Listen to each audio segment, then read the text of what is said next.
Aréna, Magyarország egyik legtöbbet idézett rádióműsora. Várja Önt a stúdióban Orbán Balázs, a miniszterelnök politikai igazgatója, az MCC kuratóriumának elnöke. A műsor támogatója a Hold. Meghozzuk a döntést befektetéseiben. Hold.hu. Segítse Ön is munkánkat azzal, hogy feliratkozik csatornánkra. Jó napot kívánok az Aréna hallgatóinak, Exterde Tibor vagyok. A stúdióban itt van Orbán Balázs, a miniszterelnök politikai igazgatója, a Matthias Corvinus Kollégium kuratóriumának elnöke. Jó napot kívánok, köszönöm, hogy elfogadta a meghívást. Jó napot kívánok, köszönöm a meghívást. Beszélgetést most felvételről hallják. A hétvégén Irán megtámadta Izraelt. A miniszterelnök összehívta a védelmi tanácsot. Egy kelet-közép-európai országnak, mint nekünk, mi dolga van egy újabb háborúval, amikor az egyik közvetlen szomszédjában második éve tart egy nagy?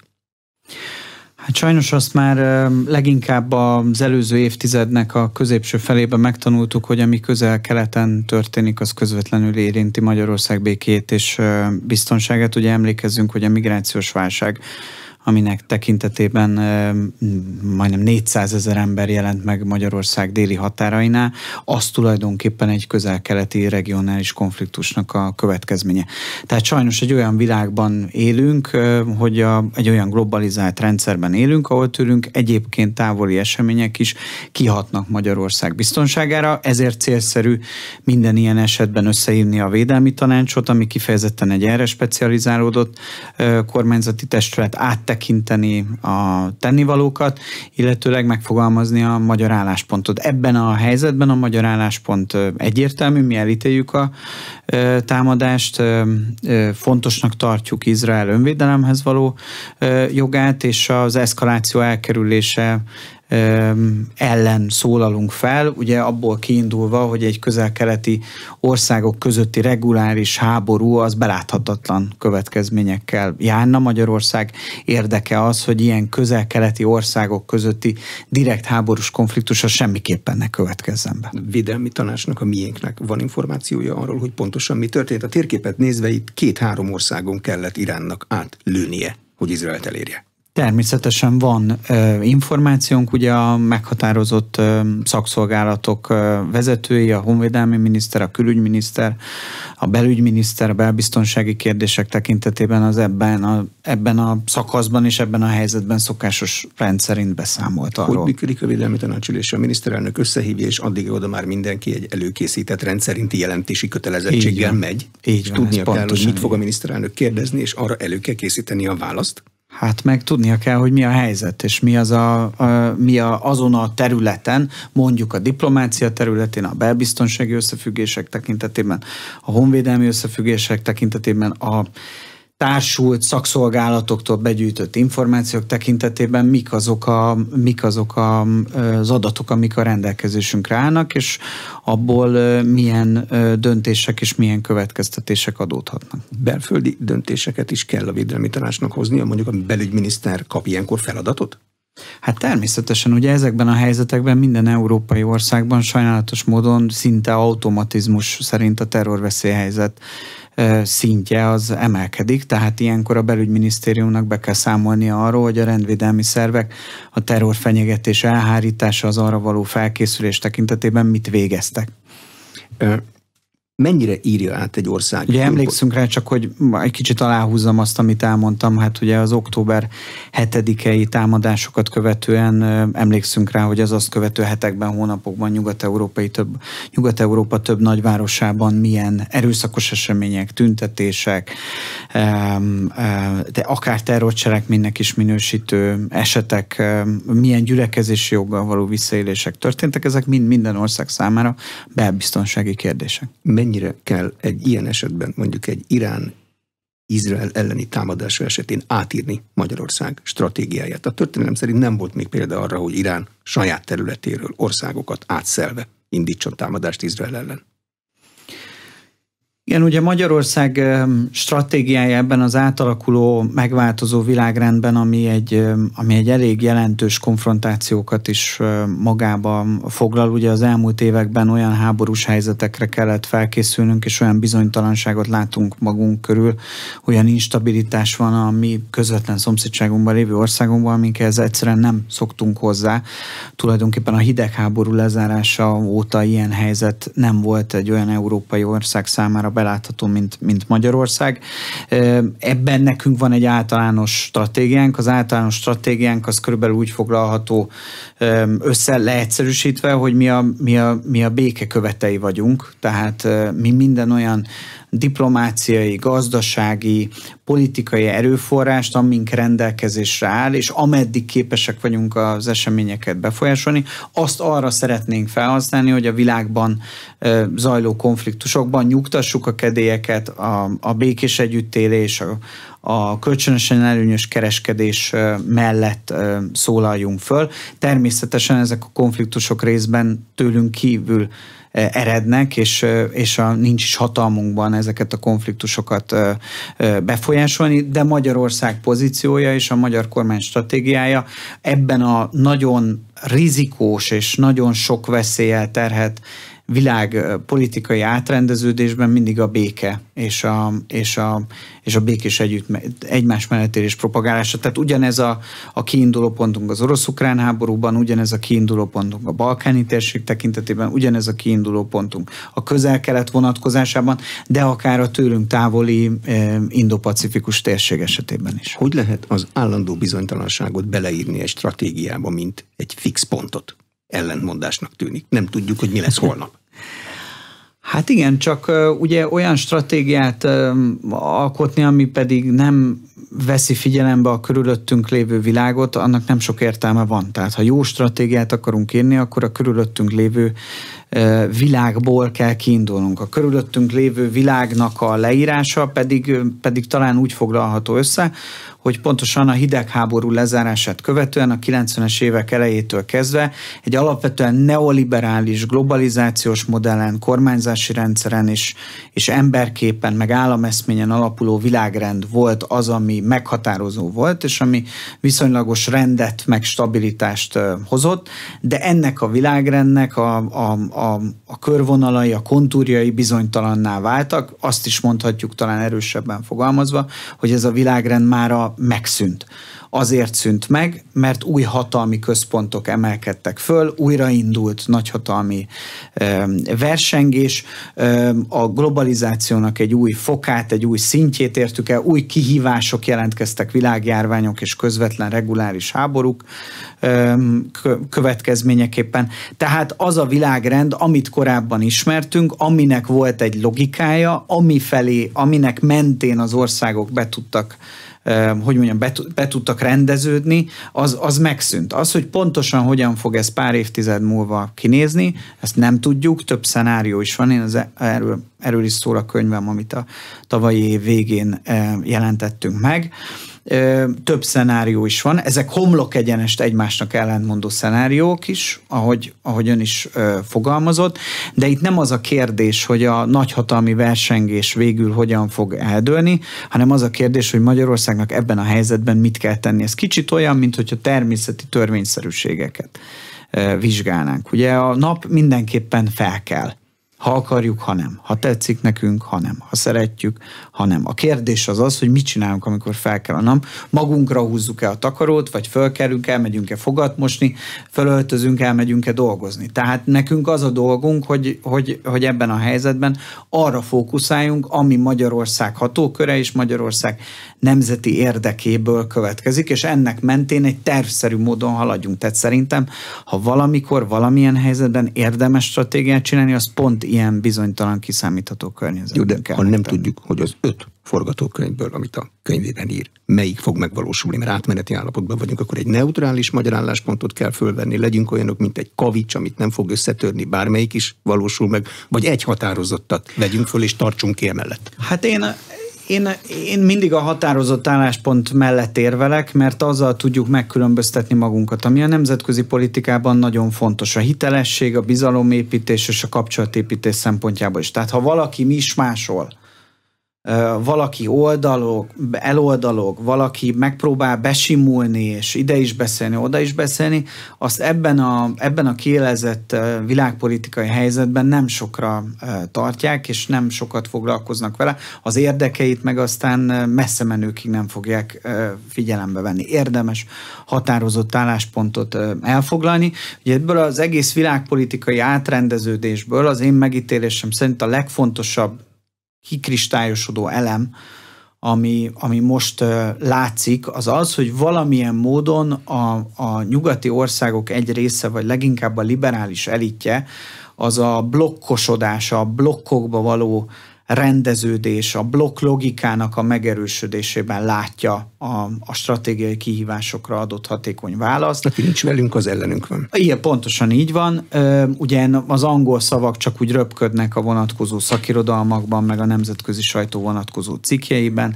Decoupling, de-risking, friendshoring, ezek a leginkább divatos kifejezések. Újra fölé lettek a nagy globális narratívák, a demokráciák és az autokráciák közötti végső küzdelemre kell felkészülnünk, az a harc lesz a végső, a magyar fül számára ez különösen izgalmas, ugye ezt már a rendszerváltozás előtt is hallottuk, ez a harc lesz a végső, aki a jók közé tartozik, az itt van, aki a rosszak közé, az ott van, és valójában eljön a földi mennyország, csak ezt az utolsó küzdelmet kell megvívni. Ez egy hidegháborús logika, ez a blokkosodás logikája, ez az a, hogy mondjam, a leginkább akutan jelentkező veszély, ami Magyarország békéjét, biztonságát és gazdasági prosperitás lehetőségeit fenyegeti. A mi megítélésünk szerint ennek érdemes ellentartanunk, érdemes azt mondanunk, hogy Magyarország nem akar háborús konfliktusokba belekeveredni, továbbra is a béke nagykövetenként kívánunk minden konfliktus helyzetben felszólalni, és mi a gazdasági berendezkedésünket és az országstratégiánkat a konnektivitásra építjük, vagyis a kapcsolatok nem leépítésére, hanem további kiépítésére és elmélyítésére. Magyarország történelme, geográfiai helyzete, tehát földrajzi adottságai, a gazdaságunk szerkezete az mind arra predesztinál minket, hogyha ilyen stratégiát követünk, akkor tudunk ennek az újonnan kialakuló, egyelőre még csak kontúrjaiban látszódó világrendnek a nyertesei egyfajta új közép-európai kulcsállam lenni. De vagyunk annyira fontosak a blokkosodásban érdekelt szövetségeseinknek, mi magyarok, hogy hagyják, hogy mi ezt az álláspontot képviseljük? Mert eszközeik számosak vannak arra, hogy ezt megnehezítsék. Hát természetesen, és ők nem is félnek az eszközeiket bevetni. Ugye nézzük meg, hogy mi történik akár a magyar belpolitikában, vagy akár az európai politikai térképen. Tehát nyilván a papíron szövetségeseink, akik most jelen pillanatban, mint NATO tagországok egy háborúpárti álláspontot vesznek fel az orosz-ukrán konfliktusban, és éppen egy NATO misszió előkészítésén dolgoznak, ők mindent elkövetnek politikailag, hogy a békepárti Orbán Viktor vezette magyar kormányt rossz helyzetbe hozzák. Gazdasági zsarolás alatt állunk, politikai zsarolás alatt állunk, belpolitikai destabilizációs folyamatok zajlanak, tehát ez mindennapi tapasztalatunk nekünk. A kérdés az nem ez, mert ilyenek mindig is zajlottak, és minden szomszédos országokban zajlanak, meg minden olyan országban, aki ellene mond az éppen aktuálisan mainstreamnek és követendőnek gondolt megközelítés. Van kérdés az, hogy Magyarország van-e elég erős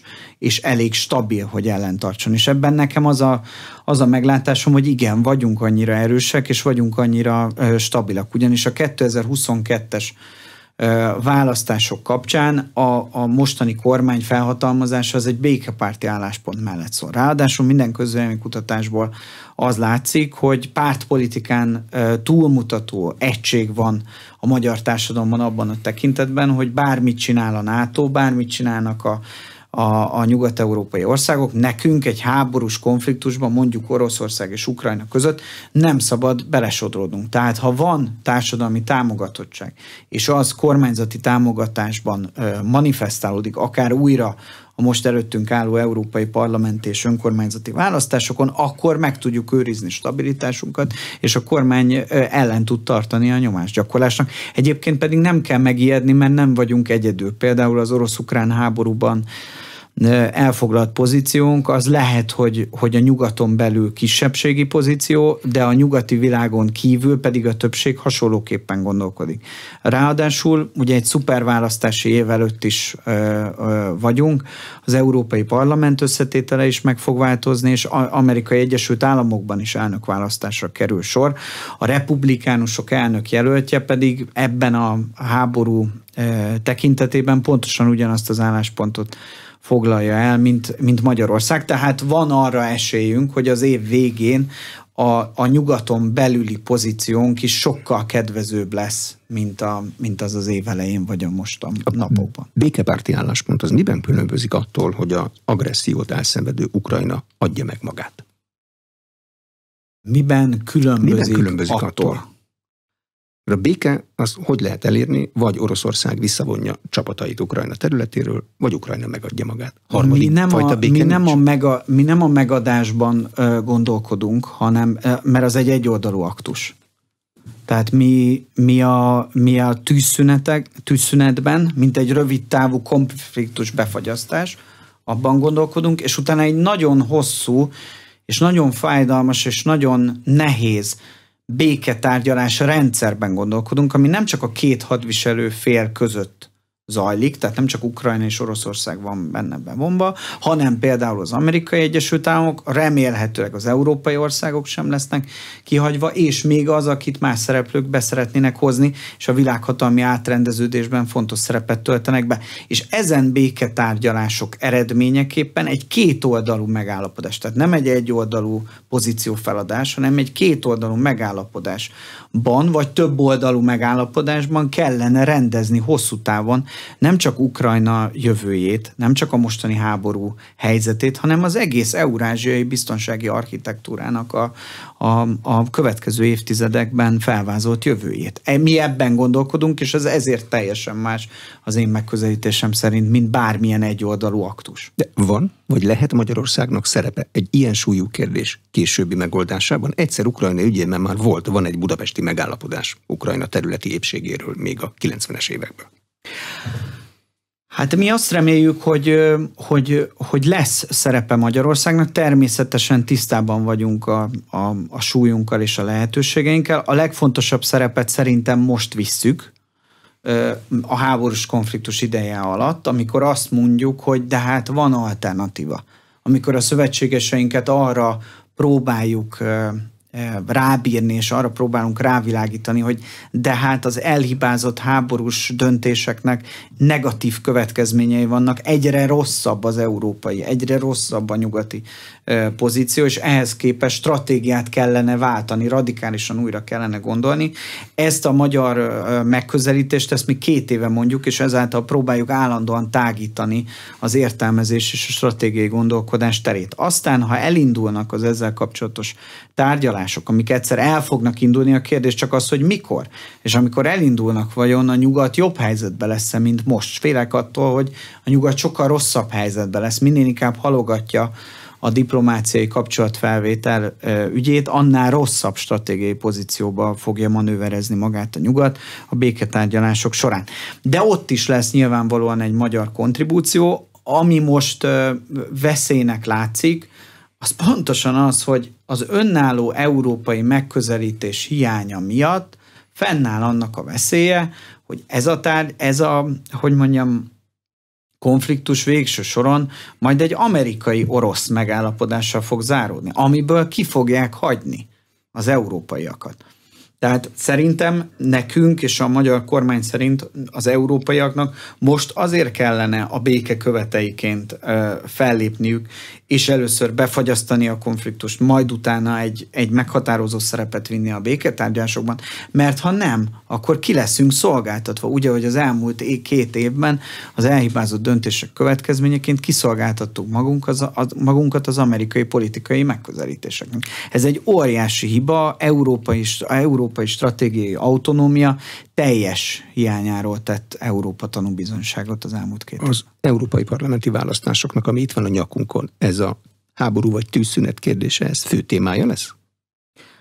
Hát szerintem igen. Ugye a NATO a legutóbbi külügyminiszteri szintű tanácsülésén úgy döntött, hogy elkezd egy NATO-Ukrajna misszió előkészítését, ami azt jelenti, hogy a források elosztását, a kiképzéseket és a fegyverek elosztását NATO szinten szeretnék koordinálni. Ez nem folyik már most is, hát most is vannak NATO tisztek Ukrajnában nyilvánvalóan. Ugye a NATO álláspontja, az eddig hivatalos álláspontja, az közel állt a magyar állásponthoz. Mert ugye eddig a NATO hivatalos álláspontja az úgy volt, hogy a NATO tagállamok egyenként azt csinálnak, amit szeretnének. Tehát, de nincs NATO közös politika, és nincs NATO-Oroszország konfrontáció. Direkt konfrontáció. Ez volt a NATO hivatalos álláspont. Most ez tűnik megváltozni az ügyben, hogy elkezdődött ez a koordinációs művelet előkészítő feladat. Ez rendkívül veszélyes, mert bizony a NATO-Oroszország közötti direkt konfrontáció veszélyét hordozza magában. Ráadásul egyes európai tagállamok, akik eddig a háttérbe húzottak, ugye ők pedig fokozták az aktivitásukat, fokozták a háborús retorikát, és egyébként óriási belpolitikai turbulenciákat vállalva úgy tűnik, hogy egyre inkább olyan országok is, akik 2 évvel ezelőtt teljesen ellentétes módon foglaltak állást, kezdenek belesodródni direkt módon is a háborús konfliktusba. Ezért szerintünk minden előttünk álló választásnak ez lesz az egyik legfontosabb témája. Látszik, hogy a Magyarországra irányuló nyomásgyakorlás, annak is ez a hegye, ez az éle. Azért szeretnék a kormánypártokat meggyengíteni, mert mindegy, hogy ki jön a kormánypártok helyett, mindegy, hogy ki erősödik, az biztos, hogy nem lesz olyan erős, és nem lesz olyan kitartó a békepárti álláspontban, mint a mostani kormánypárti álláspont. Ez az egész játék erről szól, és minden európai országban szerintem a választópolgárok véleményében le fog csapódni az, hogy mit gondolnak az orosz-ukrán háború kérdéséről. Szlovákiában lecsapódott épp most az elnökválasztáson. Az a legfontosabb választási kampánytéma volt, így van. A NATO-n belül, amely egy védelmi szövetség papíron, Magyarország tehet valamit, ha a NATO közösen elhatároz egy Ukrajna missziót? Hát Magyarország már most is jelezte, hogy úgynevezett opt-outot, tehát hogy kimaradást kér ebből a NATO-Ukrajna misszióban való előkészítő feladatokból. Tehát mivel, hogy a NATO egy védelmi szövetség, nekünk a kötelezettségeink odáig terjednek, hogyha egy tagállamot támadás ér, akkor Magyarország is ennek a tagállamnak a segítségére siet, és vice versa.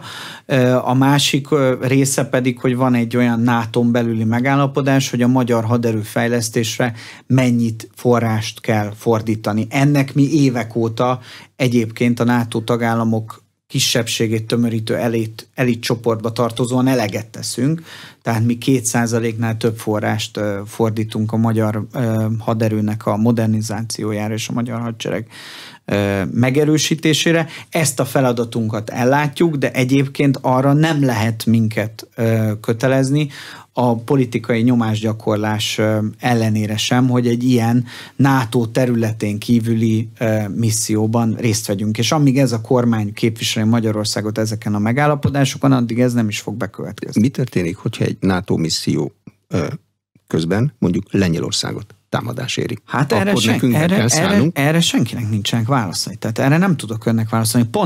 Pont ez a kérdés, és pont ezért látjuk rendkívül veszélyesnek a mostani helyzetet, mert 2 szenárió is egyre nagyobb valószínűséggel fut, ami mindkettő katasztrofális következményekkel járna a Nyugat-Európa és Magyarország számára. Az egyik az, hogy egyre többen beszélnek arról, hogy az ukránok egyre kevésbé képesek tartani ezt a frontot ilyen szélességben és ilyen eredményesen, ahogy eddig tartották, tehát fennáll veszélye egy orosz támadásnak, egy orosz előrenyomulásnak, aminek nyilvánvalóan az lesz a következménye, hogyha azután kezdjük a béketárgyalásokat, akkor még rosszabb pozícióban leszünk.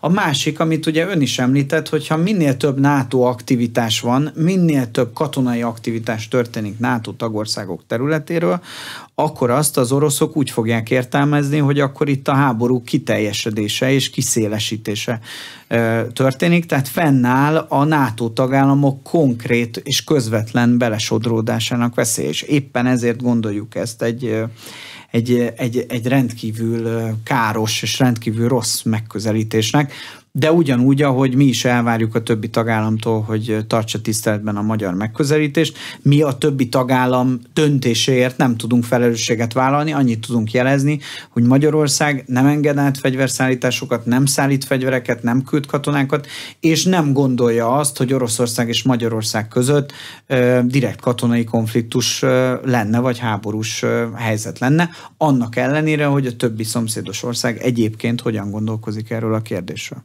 Európa víziók között van verseny ma Európában? Világosak a víziók? Ez egy nagyon izgalmas, intellektuálisan egy nagyon izgalmas kérdés.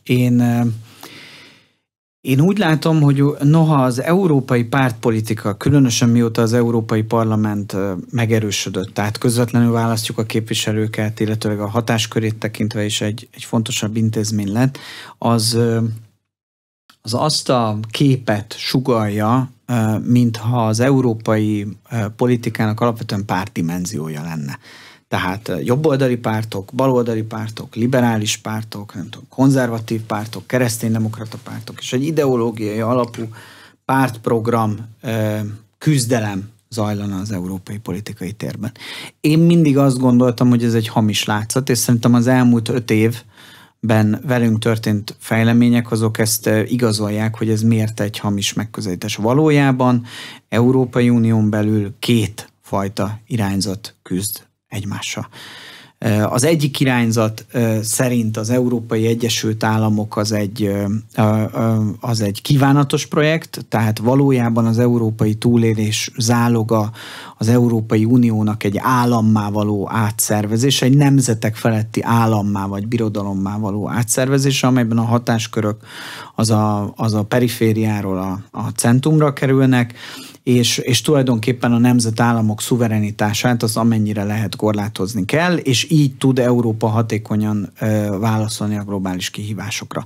A másik megközelítés szerint az európai béke és biztonság és prosperitás kulcsa az mindig a nemzetállamok közötti együttműködés volt. Ez a történelemben is mindig ez volt az egyetlen sikeres formáció, ami a kontinens békéjét tudta garantálni, de ez a jövőben is így lesz, tehát az Európai Uniónak meg kell maradnia egy olyan platformként, amely az európai nemzetek, szuverén nemzetek közötti együttműködés és összedolgozás feltételeit biztosítja, anélkül, hogy ez végső soron, mint végcél a nemzetállamok felszámolását jelenteni. Jó, de azért közös hadsereg, meg közös külpolitika, az csak kellene bele, nem?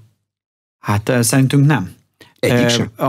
A dolgot ketté érdemes választani. Ugye a közös hadsereg az egy bonyolultabb kérdés, arról érdemes részletekben is beszélni. Ugye a közös hadseregnél ugye az a kulcsfontosságú szerintünk, hogy hogy Európa jelen pillanatban nem tudja saját biztonságát garantálni, ezért külső segítségre szorul.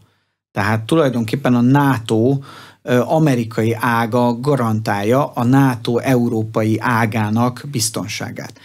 Most szerintem lehet ezzel kapcsolatban rosszakat is, meg jókat is mondani az amerikaiakról. Szerintem az egy fair megközelítés az amerikaiak részéről, hogy azt mondják, hogy ti kedves európaiak, ha nem vagytok hajlandók garantálni saját biztonságotokat, hanem ránk akartok hagyatkozni, akkor mi ezt hajlandóak vagyunk megtenni, vagy pontosabban egészen eddig hajlandóak voltunk megtenni, de akkor viszont kéréseink vannak. A külpolitika, a belpolitika, a geopolitika egyéb területein. Akkor nincs ugri-bugri, akkor nincs önálló európai gondolkodás, hiszen mi garantáljuk a ti biztonságotokat, ti cserébe pedig illeszkedtek a mi stratégiánkhoz, még akkor is, ha ez fáj nektek. Nem sértjük az érdekeiket. Pontosan, így van, erről van szó. Na most ezért szerintem az európai vezetőknek egyes európai vezetőknek az a gondolkodása, hogy akkor képessé kell válnunk nekünk európaiaknak arra, hogy a NATO keleti tagállamainak vagy európai lábának a biztonságát saját magunk tudjuk garantálni, ez tulajdonképpen egy európai szuverenitási kérdés. Tehát arról van szó, hogy akkor viszont önállóságot kérünk külpolitikában, önállóságot kérünk belpolitikában, és majd mi meghatározzuk, hogy melyek azok a területek, ahol amerikai barátainkkal együttműködünk, és melyek azok a területek, amiket külön az európai érdekből levezetve máshogyan szeretnénk intézni. Szerintünk ez a megközelítés, és ezért mondjuk azt, hogy amikor Donald Trump azt mondja, hogy az európaiaknak többet kéne belefektetniük a saját védelmükbe, különben az amerikaiak el fognak venni, az nem egy Európa ellenes, hanem az a leg-Európa barátabb amerikai politika, ami elképzelhető. Jó, csak az amerikai költségvetés az együtt nagyobb, ha jól emlékszem, mint az utána következő 5 legnagyobb állam katonai költségvetése együtt. Pontosan erről van szó, hogy az európaiaknak viszont meg kell fizetni a saját biztonságuk árát. Tehát a függetlenségnek és a szabadságnak mindig ára van. A kérdés az, hogy hajlandók-e vagyunk-e ezt saját magunk finanszírozni, vagy nem. Magyarország ezért döntött saját haderőfejlesztés mellett. Gondolhatja, hogy ebben a gazdasági helyzetben, mondjuk a tavalyi évben a majdnem 2,5%-os GDP arányos költés, ami majdnem 2000 milliárd forintot jelent, azt mennyire örültünk volna annak, hogyha nem hadseregfejlesztésre tudjuk fordítani, hanem mondjuk a magyar vállalkozások támogatásra, vagy további adócsökkentésekre. De a biztonságnak bizony ára van. Tehát ez az európai hadiipari képesség és védelmi képesség megerősítése. Magyarország ebben partner. Az, hogy egyébként lesz-e közös hadsereg, ahol mondjuk egy francia hadtestet egy német parancsnokság alá helyezünk, vagy egy német hadtestet egy francia parancsnokság alá helyezünk, ez jelen pillanatban a jövő zenéje. Milyen vezényleti nyelv volna? Milyen vezényleti nyelven? Tehát ott olyan kérdések vannak, amíg egyelőre még csak azt se látjuk, hogy milyen mély a nyúl ürege. Először odáig kéne eljutni, hogy az Európai Uniónak, Brüsszelnek támogatnia kellene a tagállamokat. Anyagi, adminisztrációs és egyéb eszközökkel a saját európai védelmi képességeik, tehát a saját nemzeti védelmi képességeik megerősítésére, és az európai hadipar megerősödésére, mert mindenki nem tud saját hadipart építeni. Nyilván egymástól való vásárlással tudjuk egymás védelmi képességeinek erősítését is támogatni. Szerintem a külpolitika, amit ön említett, az egy ennél egyszerűbb dolog. Tehát azt én elképzelhetetlennek tartom, hogy Magyarországon olyan kormány bírja a magyar emberek támogatását, amelyik önkéntesen lemond a magyar külpolitika önállóságáról. Tehát az egész magyar történelem arról szól, hogy fegyverrel, jogeszközeivel, politikai eszközökkel küzdöttünk a szuverén magyar külpolitikáért. Az, hogy ezt mi feláldozzuk egy bármilyen integráció oltárán, ezt én elképzelhetetlennek tartom. És az, hogy a mi politikai közösségünk ezt elképzelhetetlennek tartja, az biztos, és hogy amíg Orbán Viktornak hívják Magyarország miniszterelnökét, addig a külpolitikáról való lemondás az nem játszik, de én azt gondolom, hogy az nem merül fel, de én azt gondolom, hogyha nem Orbán Viktornak hívják Magyarország miniszterelnökét, hanem bárki más majd lesz a jövőbeli miniszterelnök, az sem folytathat felelősen olyan politikát, ami a külpolitikai önállóság feladását jelenteni. Tehát szerintem ezek nem járható utak. Az európai integrációnak van egy limitje, a nemzetek szuverenitásának van egy szintje, amit nem kell feladni. Pont az a probléma, hogy a britek kilépése miatt és a közép-európai országok közötti konfliktusok begyűrűzése okán azok a szuverenista erők, amik eddig ellen tudtak tartani a föderációs kísérleteknek, azok meggyengültek, vagy részben távoztak. És ezért az elmúlt 5 év elhibázott politikája, az mind abból brüsszeli politikája, az mind abból a logikából érthető meg, hogy Brüsszel megpróbál nemzetek felett kitalált megoldásokat a nemzetekre oktrojálni. ezért nem működnek, mert úgy akar zöld átmenetet, hogy ez egyébként sérti a gazdák érdekeit, úgy akarja az ukrán gabonát beengedni, hogy ez egyébként sérti a közép-európai farmereket, úgy akar migrációs paktumot áterőltetni, hogy azzal egyébként a tagállamok egy része nem ért egyet, és nem segíti az illegális határátlépők elleni fellépést, és úgy akar egy háborúpárti politikát vinni, hogy azzal a tagállamok egy része nem ért egyet. Ez okozza az európai integráció válságát, és ezért mondjuk azt, hogy vezetési válság van Brüsszelben, és változás kell, új európai vezetésre van szükség, ami érti az idők szavát, és hajlandó tiszteletben tartani az európai tagállamok érdekeit, és hajlandó az európai érdek mentén meghatározni a politikáját. Mi történik akkor, hogyha az európai államok érdekei azok nem esnek egybe az összeurópai érdekkel, akkor oldják meg maguk között? De ez a dolog természete, tehát 27 ország tagja jelen pillanatban az Európai Uniónak, és reményeink szerint például a Nyugat-Balkán országai minél előbb tudnának csatlakozni. Akkor lehet, hogy az Európai Uniós tagállamok száma Nagy-Britannia nélkül is 30 fölé megy.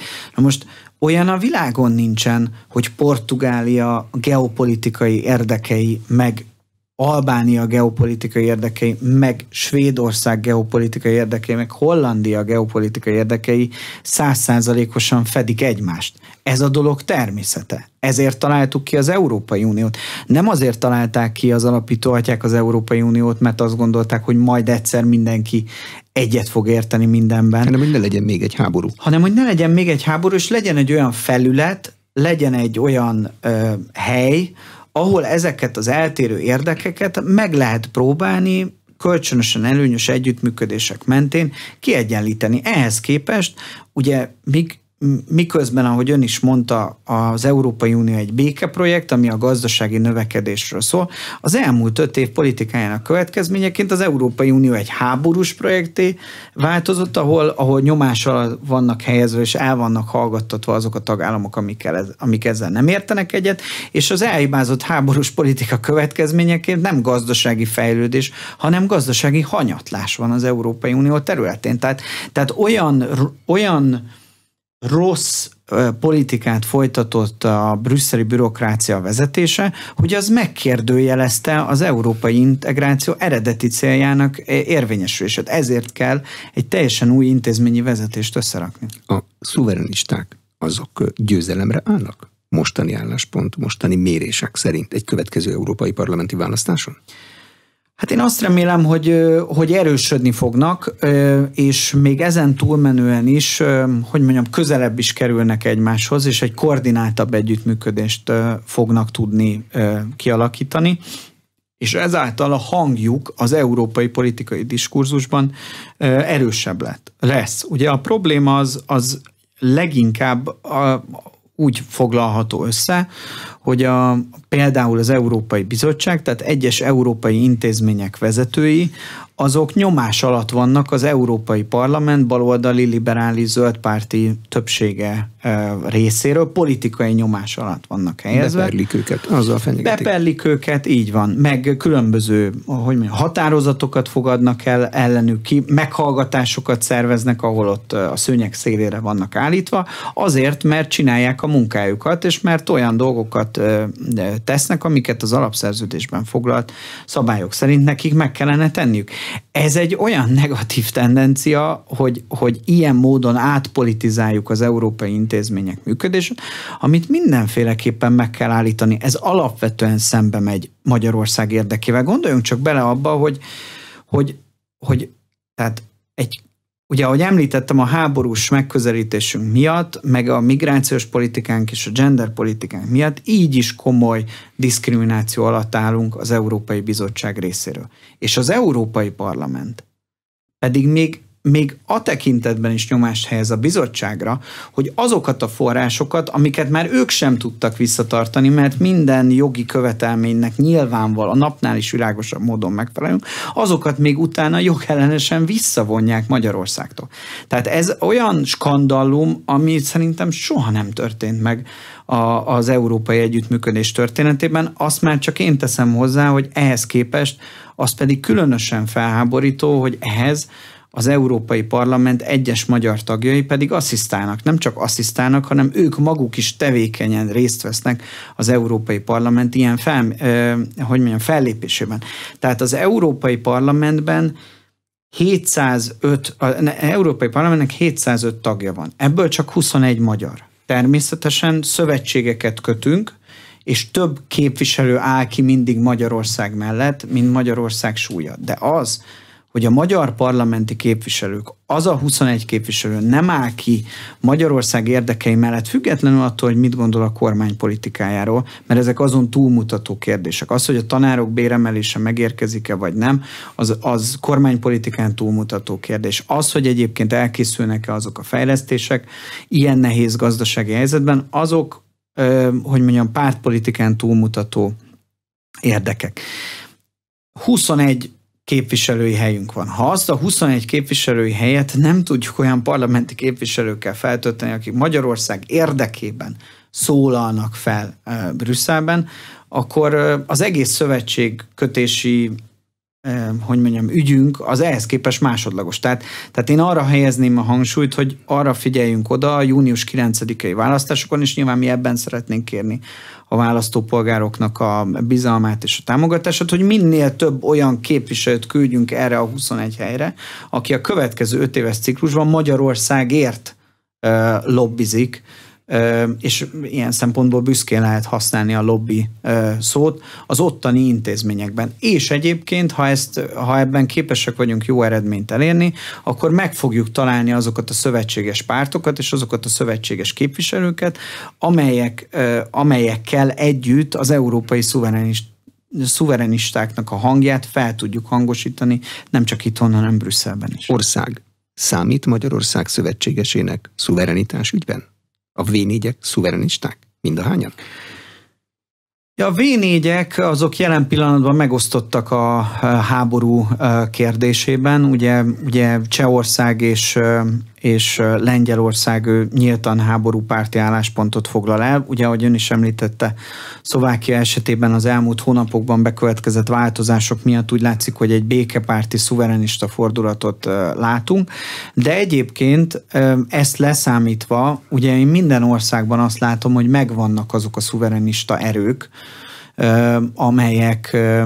amelyek nagyon hasonlóképpen látják a legfontosabb kihívásokat és az európai integráció jövőjét érintő kérdéseket, mint Magyarország és mint a Fidesz-KDNP. És ezek a pártok nem is marginalizált pártok, mert a legnagyobb uniós tagállamok között is vagy olyan pártokról van szó, akik vezetik a közvéleménykutatásokat, például Franciaország, vagy mondjuk, mint Olaszország, ezek kormányzati pozícióval is rendelkező pártok. De ha ránézzünk a választási térképre, Hollandiában milyen fordulat zajlott be, Ausztriában, ahol szintén az idei év második felében lesz választás. Ott hogy néznek ki a közvéleménykutatások? Tehát tudunk példákat mondani abban a tekintetben, hogy minden országban megvannak a hasonlóképpen gondolkodó erők, és ezek az erők egyre jelentősebb kormányzati pozíciókat nyernek maguknak a választásokon. De a fő kérdésekben ezek az erők ugyanazt mondják, mert lehet példát is mondani arra, például az egy út, egy övezet kérdésben Olaszország egy ideig azt mondta, amit mi,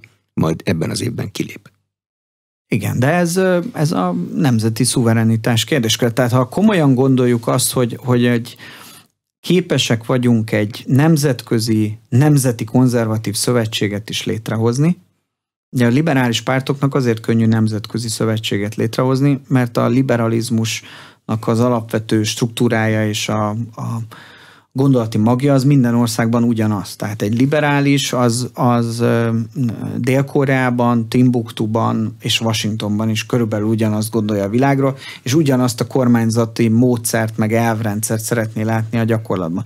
A nemzeti konzervatív pártok ilyen tekintetben soha nem lesznek ugyanazok, mert a dolog kiinduló pontja az, hogy minden országnak van egy történelme, van egy földrajzi elhelyezkedése, van egy nemzeti érdekrendszere, aminek mentén meghatározza a politikáját. Ebből következően a más házszám alatt élő tagállamoknak mások lesznek az érdekeik. Nem ez a kérdés, hanem az a kérdés, hogy meg tudjuk-e találni azokat a pontokat, intellektuálisan és politikailag képesek vagyunk-e befogni azokat a pontokat, ahol egyetértünk, és egyébként az az elvi megközelítés, hogy mi nem szeretnénk Európai Egyesült Államokat, nem szeretnénk európai szuperállamot vagy birodalmat brüsszeli központból irányítva, ez egy olyan, hogy mondjam, ragasztó anyag, ami szerintem összeköti ezeket a nagyon különböző, hogy mondjam, szociológiai háttérből jövő pártokat.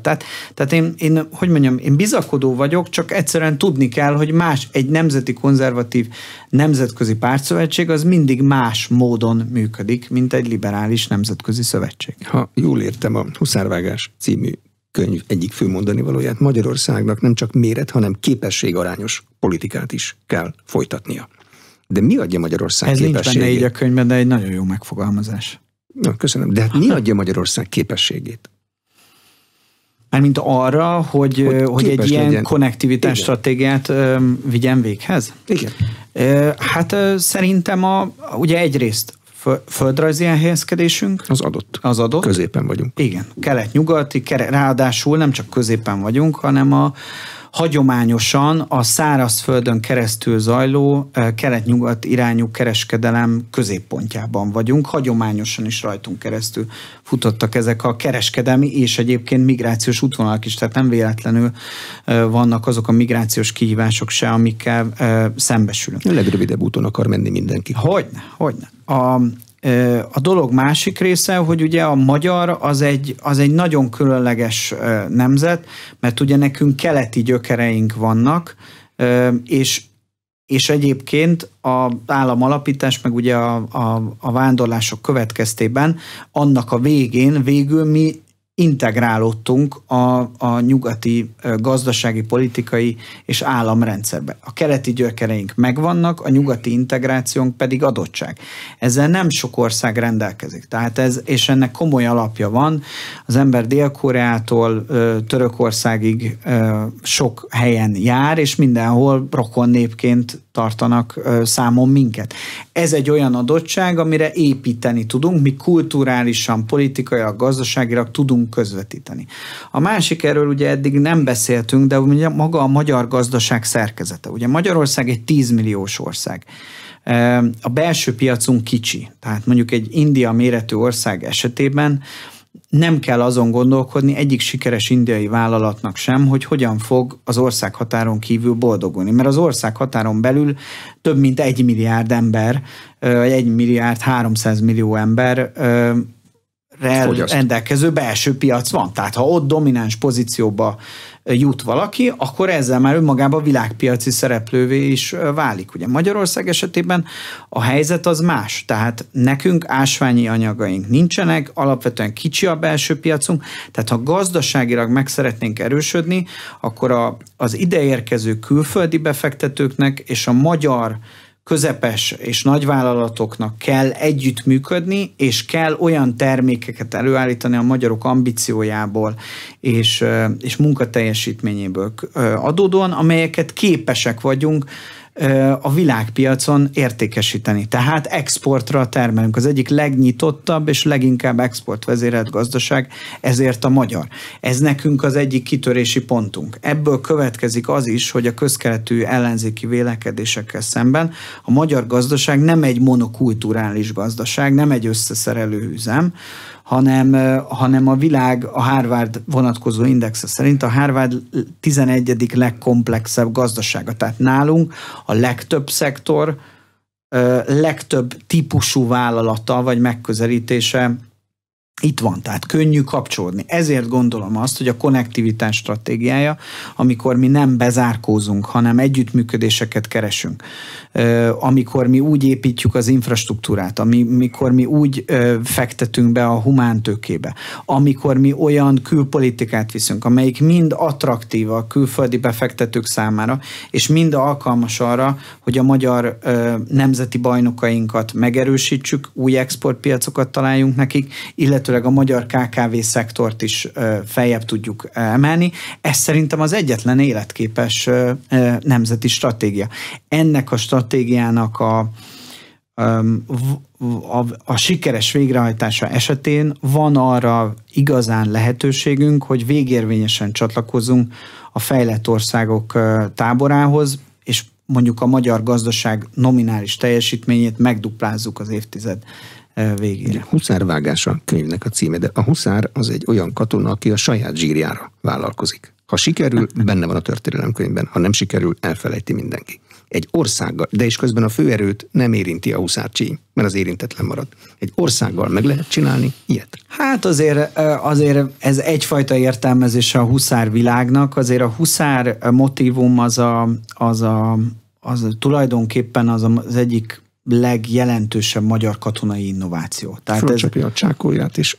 De maga igen, de azért nem véletlen, hogy mondjuk huszár ezredeket Franciaországban is szerveztek, illetőleg az Amerikai Egyesült Államok lovas reguláris hadseregét egy magyar huszárkapitány szervezte meg. Tehát csak azt szeretném mondani, hogy maga a huszár mint fegyver nem, és mint megközelítés az egy magyar katonai innovációnak a része, és több egyszerű bravúroskodásra. Én a könyvben amellett is érvelek, hogy ez nem lehet egyszerű bravúroskodás, mert itt nem erről van szó.